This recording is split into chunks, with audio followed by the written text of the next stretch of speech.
आज से ठीक 16 साल पहले 24 नवंबर 2009 को अमेरिका के यूटा प्रांत में स्थित नट्टी फट्टी गुफा में एक भयानक हादसा हुआ जिसमें जॉन एडवर्ड जोन्स नामक एक व्यक्ति इस गुफा में 27 घंटे उल्टे शरीर फंसा रहा।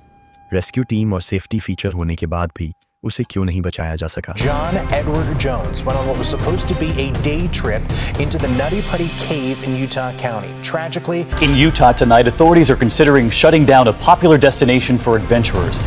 असल में जोन्स के साथ क्या हुआ था, चलिए शुरू करते हैं। जब परिवार छुट्टियों के लिए इकट्ठा होते हैं तो अक्सर मज़ेदार गतिविधियों की योजना बनाई जाती है ताकि एक साथ महत्वपूर्ण यादें बनाई जा सकें।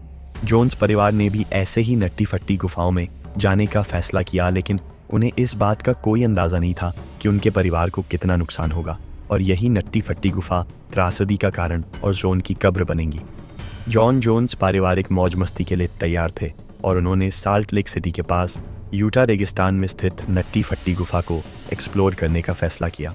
वह पहले इस विशेष गुफा में नहीं गए थे, लेकिन उन्होंने और उनके भाई जोश ने अपना अधिकांश समय यहाँ बिताया था और यूटा की विभिन्न गुफाओं में नई गुफाएं खोजते हुए वह स्वयं को एक अनुभवी गुफा खोजी मानता था। यद्यपि हाल के वर्षों में उसकी खोज की गति धीमी पड़ गई थी। वह विवाहित हो चुका था, उसका एक बच्चा था और वर्तमान में वर्जीनिया विश्वविद्यालय में मेडिकल का छात्र था। इस कारण उसका नियमित कार्यक्रम बहुत व्यस्त रहता था, जिसके कारण गुफाओं की खोज के लिए बहुत कम समय बचता था। थैंक्सगिविंग अवकाश के दौरान वह परिवार के साथ आराम करने के लिए घर आया था। यहीं पर 24 नवंबर 2009 को रात 8 बजे इस गुफा के लिए निकलते हैं, जो इस क्षेत्र की सबसे बड़ी गुफा थी। गुफा का मुख्य क्षेत्र सभी के लिए दिलचस्प थे। वहाँ एक भूल भुलैया कक्ष था जिसमें बड़े बड़े पत्थरों के चारों ओर खुलने वाले मार्ग और सुरंगें थीं। वहाँ एक बड़ा ढलान वाला क्षेत्र था जिसे स्लाइड कहा जाता था, जहाँ पूरा कमरा 45 डिग्री के कोण पर नीचे की ओर झुका हुआ और नीचे जाने के लिए एक रस्सी थी। इस गुफा प्रणाली को अन्य खोजकर्ता ने अच्छी तरह से दूसरी तरफ निकालने के लिए मैपिंग किया गया था। वहाँ कुछ प्रसिद्ध क्षेत्र जो अधिक चुनौतीपूर्ण थे, जैसे बर्थ कैनाल या महादमनी क्रॉल, ये क्षेत्र तंग और पार करने में कठिन थे, इसलिए केवल अधिक अनुभवी केव एक्सपर्ट ही पार कर सकते थे। इन मार्गों से गुजरने के लिए यहाँ तक कि ज्ञात चुनौतियों के बावजूद लोग अभी भी इन सुरंगों में खुद को तंग जगहों में फंसा लेते थे। नट्टी फट्टी को हाल ही में जनता के लिए खोला गया था, कई सालों तक बंद रहने के बाद, क्योंकि गुफावासी इन कठिन जगहों में फंस जाते थे। चाहे वे कितनी भी ताकत से चट्टान के खिलाफ खींचते, खुद को संकीर्ण जगह में फंसाने के बाद वे पूरी तरह से फंस जाते थे और बाद में गंभीर उपचार की आवश्यकता होती थी। इस कारण नट्टी फट्टी गुफा में जाने के लिए एक नए परमिट प्रवेश की आवश्यकता होती थी, जिसमें प्रति समूह 2 अनुभवी गुफावासी सूचीबद्ध थे। जोश 24 नवंबर 2009 को थैंक्सगिविंग से पहले मंगलवार को अन्वेषण करने के लिए अपने समूह के लिए परमिट प्राप्त किया। जॉन की गर्भवती पत्नी एमिली अपनी 1 वर्षीय बेटी लिजी के साथ घर पर रुकी ताकि ससुराल वालों के साथ अधिक आरामदायक शाम का आनंद ले सकें। उनके परिवार और दोस्तों सहित 11 सदस्य के समूह ने मुख्य खुली गुफा खंडों में शुरुआत की। अंततः जॉन और उनके भाई जोश ने 2 दोस्तों को साथ लिया और अधिक चुनौतीपूर्ण सुरंगों को खोजने के लिए उन्होंने बर्थ कैनाल को चुना, क्योंकि बर्थ कैनाल के बारे में कई कहानियां सुनी थीं और इस स्थान के लिए मानचित्र का सहारा लिया। यह एक लंबा तंग मार्ग था जिसके अंत में विशेष रूप से तंग जगह थी, जिसके अंत में खड़े होने और घूमने के लिए एक छोटी सी जगह होगी। वे जानते थे कि बर्थ कैनाल तंग और अनुभवी गुफावासियों के लिए भी घबराहट पैदा करने वाली हो सकती है। वे इस विशेष सुरंग को खोजने की कोशिश करने के लिए आगे बढ़े। जॉन और जोश ने बाईं ओर का मार्ग लिया। लगभग 15 फीट तक एक छोटी सुरंग से गुजरते हुए यह अगले 10 फीट में कई ऊंचाइयों पर ऊपर और नीचे उतार चढ़ाव वाली थी। चट्टानों के उभरे हुए भाग और तंग जगह, जिसके लिए गुफा में जाने वाले व्यक्ति को अपने शरीर को कई दिशाओं में मोड़ना पड़ता था ताकि कंधे, कूल्हे और अंत में पैरों को मोड़कर वे सही दिशा में झुक सकें। यह केवल अपने शरीर को बलपूर्वक एक तंग छेद से खींचने का मामला नहीं था। इस क्षेत्र को कॉर्क स्क्रू कहा जाता था, क्योंकि जो लोग इससे गुजरे थे वे छोटे और अपने अंग कौशल का उपयोग करने में सक्षम थे। कॉर्क स्क्रू क्षेत्र के बाद घबराहट पैदा करने वाले विकृतियों के माध्यम से धीरे धीरे मार्ग 1 और 5 फीट या उससे अधिक के लिए ऊपर की ओर मुड़ता है, फिर एक तेज 90 डिग्री के बाईं ओर मुड़ता है। अब तक गुफा में जाने वाले व्यक्ति कॉर्क स्क्रू के बाद इस छोटे से क्षेत्र का उपयोग खुद को वापस मोड़ने के लिए करते थे। 5 साल पहले 2004 में ब्रॉक क्लार्क नामक एक 16 वर्षीय लड़का इस कॉर्क स्क्रू सेक्शन में फंस गया था। वह केवल 5 फुट 7 इंच लंबा था और उसका वजन 63 किलोग्राम था, लेकिन जब वह मुड़ने की कोशिश कर रहा था तो वह फंस गया। बचाव दल को उसे मुक्त करने में 14 घंटे लगे। जॉन ठीक उसी जगह पर था जहां ब्रॉक फंस गया था, क्योंकि जॉन 6 फीट लंबा और 93 किलो वजनी था। वह स्पष्ट रूप से जानता था कि सुरंग के इस हिस्से में मुड़ना उसके लिए कोई विकल्प नहीं था। वह मात्र 12 इंच ऊंची जगह में था, जो उसके दबे हुए शरीर के लिए पर्याप्त क्षेत्र नहीं था ताकि वह मुड़ सके। उसने आगे बढ़कर किनारे वाले क्षेत्र की ओर धक्का दिया और उसके ऊपर से निकल गया, जो पार करने के लिए एक तंग क्षेत्र था, लेकिन उसने सोचा कि यह आगे चलकर पुनः वापस आ जाएगा। उसने अपना पेट अंदर की ओर खींचा और अपने आप को दबाव में लाते हुए अपने सामने के पत्थरों पर आगे की ओर खींचा। वह अब नीचे की ओर सिर के बल आगे बढ़ रहा था। उनको लग रहा था कि आगे घूमने के लिए एक क्षेत्र है। जॉन को यह नहीं पता था कि पहले कोई भी इस कगार को पार नहीं कर पाया था। वह एक अत्यंत तंग और असुविधाजनक स्थिति में होने के बावजूद पूरी तरह से अज्ञात क्षेत्र में था। जॉन ने अपना धैर्य बनाए रखा। उसे यकीन था कि आगे एक रास्ता खुलेगा। जब वह इस तंग क्षेत्र से गुजरा तो वह इस सुरंग के नीचे की ओर फिसलने लगा। वह लगभग एक हैंडस्टैंड करने की स्थिति में था। अपने शरीर को संभालने की कोशिश कर रहा था और यह पता लगाने की कोशिश कर रहा था कि पीछे की ओर कैसे धक्का दिया जाए। वह अभी भी मुड़ नहीं सकता और अब वह उल्टा मुड़ा हुआ था। गुरुत्वाकर्षण उसके 93 किलोग्राम शरीर को उसकी भुजाओं की कमजोर होती ताकत के खिलाफ खींच रहा था। उसने अपने भाई जोश को चिल्लाकर बुलाया और कहा कि वह उसका पीछा न करे, लेकिन वापस बाहर जाने के लिए उन्होंने उसके विकल्पों पर चर्चा की और निर्णय लिया कि आगे बढ़कर पीछे मुड़ने का प्रयास करना सबसे अच्छा विचार होगा। वह इस समय अपने कंधों और सिर के बल पर गिर रहा था और उसे इस ऊर्ध्वाधर स्थिति से बाहर निकलने के लिए एक कदम उठाने की जरूरत थी।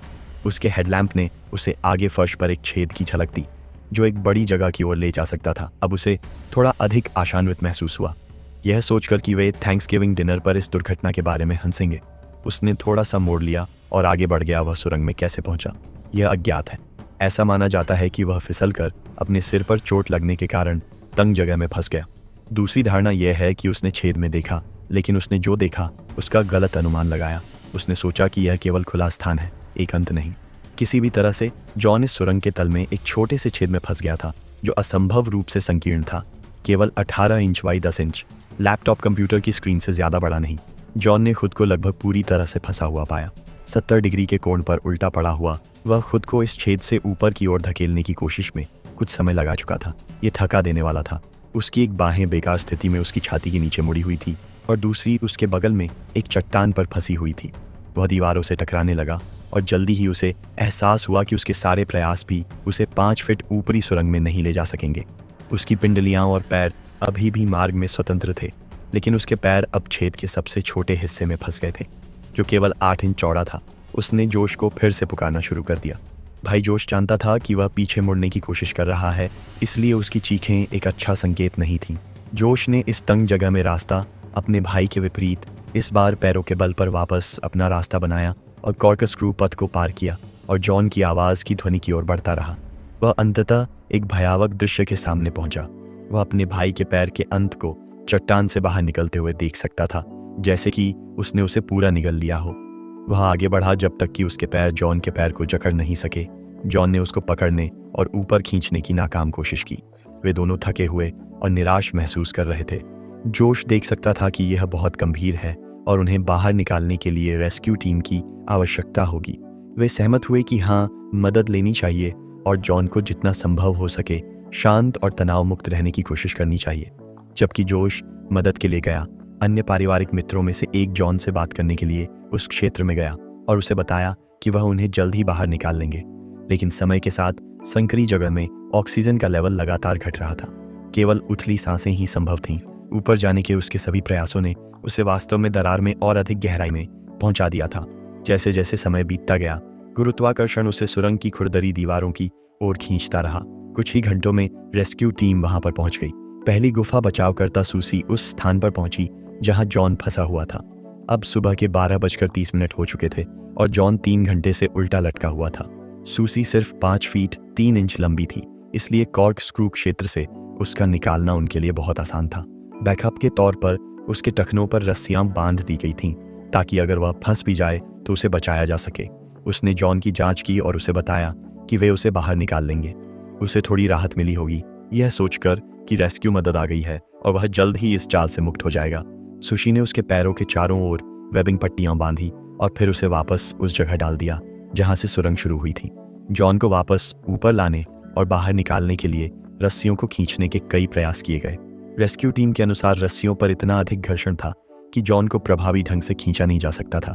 वह अभी भी पूरी तरह से अपने हाथों का उपयोग किए बिना फंसा हुआ था। कुछ प्रयास करने और कई आक्रामक विकल्पों पर विचार करने के बाद जॉन को ऊपर उठाने और बाहर निकालने में मदद करने के लिए धुरी प्रणाली को शामिल करने का निर्णय लिया गया। जब ब्रॉक क्लार्क 5 साल पहले फंस गया था, तब पुली का सफलतापूर्वक उपयोग किया गया था। यह काम करने के लिए एक आसान स्थान नहीं था।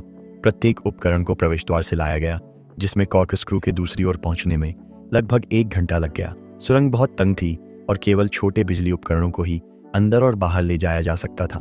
एक समय में सहायता के लिए केवल एक ही व्यक्ति वहां हो सकता था और मार्ग से प्रभावी रूप से आगे बढ़ने के लिए उन्हें छोटा या तारदार होना चाहिए। यह बिल्कुल भी आदर्श स्थिति नहीं थी।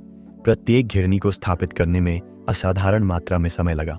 इस दौरान गुफावासी जॉन से बात करने, उसे सांत्वना देने और उसे शांत रखने के लिए कहानियां सुनाने का प्रयास कर रहे थे। बात करते हुए उन्होंने कहा कि वह एक धर्मनिष्ठ मॉर्मन थे और इस अवास्तविक स्थिति में जॉन ने सांत्वना पाने के लिए प्रार्थना और गायन में समय बिताया। जॉन रात भर उल्टे शरीर लटका हुआ था और इस स्थिति के झेलने से शरीर की शारीरिक सीमाओं के लक्षण साफ दिख रहे थे। मानव शरीर को लंबे समय तक उल्टा रहने के लिए नहीं बनाया गया है। संपूर्ण परिसंचरण तंत्र को हृदय से दबाव प्रणाली का उपयोग करके रक्त को स्पंदनों के माध्यम से आगे बढ़ाने के लिए डिजाइन किया गया है, जबकि वाल्व और रेशेदार वाहिकाएं रक्त को पकड़ती हैं और इसे पीछे की ओर जाने से रोकती हैं। यह एक तरफा प्रवाह दबाव गुरुत्वाकर्षण के कारण होता है। हृदय वाल्व सभी ऊतकों को ऑक्सीजन उपलब्ध कराने और गुर्दे के माध्यम से शरीर से विषाक्त पदार्थों को निकालने में असमर्थ था। जॉन का शरीर 12 घंटे से अधिक गुरुत्वाकर्षण से लड़ रहा था। मस्तिष्क इस तरह के द्रव दबाव का सामना करने के लिए नहीं बना होता है। उसके फेफड़ों में तरल पदार्थ जमा हो रहे थे और उचित परिसंचरण की कमी से विषाक्त पदार्थ नीचे की तरफ जमा होने लगे थे। उसके अंग उसके फेफड़ों पर दबाव डाल रहे थे और प्रत्येक सांस मांसपेशियों के लिए एक थकाऊ प्रयास था जो ऐसे काम के लिए नहीं बने थे। उसकी सांस धीमी हो रही थी और वह पूरी तरह से थक गया था। रात भर के प्रयास के बाद वह पूरी तरह से शांत और अचेत रहने से मतिभ्रम में चला गया था। असहाय रूप से अपने पैरों को पटकने बचाव दल को देखना कष्टदायक था। वे असहाय, थके हुए थे और खुद को फंसा हुआ महसूस कर रहे थे। इस गुफा प्रणाली में हवा गर्म और नम थी। जब आप प्रतिबंधित होते हैं और हिल नहीं सकते या ठीक से सांस भी नहीं ले सकते, तो शांत रहकर सांस लेने के लिए ठोस प्रयास की आवश्यकता होती है। लेकिन बचाव दल तो जानते थे कि जरूरत पड़ने पर वे बाहर निकल सकते हैं, लेकिन जॉन के पास यह सुविधा नहीं थी। वह सांस लेने के लिए अपनी छाती नहीं फैला सकता था और उसके आसपास ऑक्सीजन की सांद्रता धीरे धीरे कम हो रही थी। इस दौरान एक तार वाली दूरसंचार प्रणाली को उस स्थान पर लाया गया जहां जॉन फंसा हुआ था। उसकी पत्नी ने उससे बात की और उसे धीरज रखने तथा हमेशा उसके साथ बने रहने के लिए प्रोत्साहित किया। जॉन ने उसे आश्वासन दिया कि वह जल्द ही उसके साथ बाहर होगा। रेस्क्यू टीम उस दिन 4 बजे तक पुली को सही स्थान पर लगा पाए। रेस्क्यूअर रयान शर्ट से उस समय सुरंग में था जब प्रणाली कोशिश करने के लिए तैयार थी। जॉन का शरीर खुलने के संकीर्ण हिस्से में आ गया था, इसलिए रयान को अपने पैरों को आगे बढ़ाना पड़ा। प्रत्येक झटके ने उसे छेद से इंच ऊपर उठाया। इस समय तक जॉन के पैरों में भयंकर दर्द हो रहा था। उसके पैरों के चारों ओर कई घंटों तक रस्सी बंधी हुई थी। बचाव दल ने उसे बाहर निकालने के लिए विभिन्न तरीकों की कोशिश की। वे पूरी तरह से असफल रहे। जॉन का शरीर नीला हो गया था और उनकी नाड़ी भी स्पष्ट नहीं हो रही थी। फिर भी प्रत्येक झटके ने उसे रुकने के लिए कहा, क्योंकि उसकी नसें अत्यंत संवेदनशील थीं। इस बिंदु पर उन्होंने उसे खुद को संभालने के लिए एक क्षण के लिए रोका और फिर दोबारा कोशिश की। ऐसा लग रहा था कि यह काम कर रहा था। जॉन को आखिरकार इस छेद से थोड़ा ऊपर उठा लिया गया। रयान के लिए यह काफी था कि वह नीचे देख सके, उससे वास्तविक आंख से आंख मिला सके और गेटोरेड पानी पीने के लिए एक ट्यूब नीचे दे सके। यह प्रयास बहुत धीमा था और वे सभी कठिन प्रयास से थक चुके थे। रयान सिर्फ 12 इंच ऊंची एक सुरंग में फंसा हुआ था और उसका सिर जॉन के पैरों के पास था। वे उसे धीरे धीरे 10 इंच की तंग दरार से बाहर निकालने की कोशिश कर रहे थे। हालांकि वे उसे ऊपर उठाने में कुछ प्रगति कर रहे थे, लेकिन वे उसे बाहर निकालने के करीब नहीं थे। उसके पैर सुरंग के ऊपर निचली छत से टकरा रहे थे। मार्ग असंभव था। अब उसके पैरों पर कोई नियंत्रण नहीं था। 19 घंटे तक बिना किसी मदद के उल्टा रहने के बाद वे उसे वापस मार्ग में लाने के लिए उसके घुटनों को नाजुक ढंग से तोड़ने पर गंभीरता से विचार कर रहे थे, क्योंकि जॉन के लिए समय कम होता जा रहा था। तभी अचानक तेज दर्द के इन क्षणों में रयान भी बेहोश हो गया।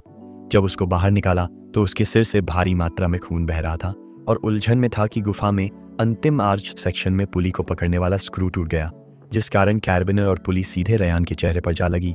उसने उसके चेहरे, होंठ सिर पर गंभीर चोटें लगा दी थीं और इस विपदा से जॉन सुरंग में पूरी तरह से फंस गया था। उसके हाथों का रक्त संचार बंद हो गया, पैर पूरी तरह से मृत हो गए थे। वह किसी भी तरह से खुद को मुक्त करने में असमर्थ था। इस क्षण से जॉन जोन्स की अंतिम मृत्यु शुरू हो गई। वहीं दूसरी तरफ रयान को अस्पताल भेज दिया गया। उसके पिता डेव ने जॉन के मार्ग में उसकी जगह ले ली। पुली लाइनों को फिर से स्थापित करने में 1 घंटा लगा और डेव ने जॉन के शरीर के चारों ओर एक रस्सी बांधने की कोशिश की, लेकिन रस्सी उसके फंसे हुए धड़ से आगे नहीं जा सकी। इसलिए जब तक डेव जॉन के साथ था तो वह प्रतिक्रिया नहीं कर रहा था। इस पूरे ऑपरेशन में जॉन की मदद की आवश्यकता थी ताकि उसे प्रभावी ढंग से बचाया जा सके। उसके 93 किलो वजनी शरीर को उठाने का कोई और तरीका नहीं था। जॉन को बांधने के प्रयास में डेव लगभग 15 मिनट तक फंसा रहा। जॉन को बचाने में मदद करने के उनके हताश प्रयासों ने उनके बेटे और उन दोनों को खतरे में डाल दिया था। यह एक विनाशकारी वास्तविकता थी। खुद को 12 इंच वाली सुरंग में फंस गया था। वह हार और थक चुका था। डेव को रेस्क्यू करके बाहर निकाला गया और ब्रैंडन कोल्स ने उसकी जगह ली और दूर संचार प्रणाली को लाया ताकि जाइनन का परिवार उससे बात कर सके। उसकी पत्नी एमिली ने अपने प्यार का इजहार किया और उसे एक ब्रेक लेने और आराम करने के लिए कहा। एमिली को सभी प्रयासों के बाद भी उसे सच में विश्वास था कि वह बाहर आ जाएगा, लेकिन ब्रैंडन वह देख सकता था जो वह नहीं देख सकती थी। जॉन अब प्रतिक्रिया नहीं कर रहा था और पिछले कई घंटों से जीवन के कोई संकेत नहीं सुने जा रहे थे। अब वहां सन्नाटा था। बचाव दल गुफा के अंदर गड्ढे वाले क्षेत्र में एकत्र हुआ और स्थिति पर चर्चा की और यह निर्धारित किया गया कि एक चिकित्सा एक्सपर्ट को यह पुष्टि करने की आवश्यकता होगी कि वह वास्तव में गुजर गया या नहीं। एक पैरामेडिक को संदिग्ध बात की पुष्टि करने के लिए तंग खंड में भेजा गया था। बुधवार 25 नवंबर को 11:56 पर जॉन को मृत घोषित कर दिया गया। बाद में बचाव दल ने जॉन को मुक्त करने की कोशिश करने के लिए लगातार 24 घंटे काम किया, लेकिन यह उसके उल्टे स्थिति के साथ संभव नहीं था और जॉन को उनकी फैमिली की सहमति से उसी गुफा में दफना दिया गया। समय की कमी के कारण जॉन ने उल्टे अवस्था में असाधारण 27 घंटे जीवित बिताए, जो कि संभावित पूर्वानुमान से 3 गुना अधिक है। 6 बचाव कर्मी जो वास्तव में रॉकी जेल में जॉन तक पहुंचे थे, वे वीर थे। उन्होंने स्वयं को गुफा के उस भाग में रखा जो कि अज्ञात तथा जिसमें कई जात जोखिम थे। वे अपने प्रयासों में निस्वार्थ थे। जॉन ने शांत आचरण बनाए रखा तथा एक असंभव प्रतीत होने वाले बचाव कार्य की उम्मीद कभी नहीं छोड़ी। कई घंटे तक जिंदगी और मौत से लड़ता रहा और उसका परिवार हर समय गुफा के बाहर वेट करता रहा, लेकिन अंत में यही गुफा जॉन की कब्र बन गई। लोकल अथॉरिटी ने उसी दिन से जॉन की स्मृति में उस गुफा को हमेशा के लिए कंक्रीट डालकर सील कर दिया। देखने के लिए धन्यवाद।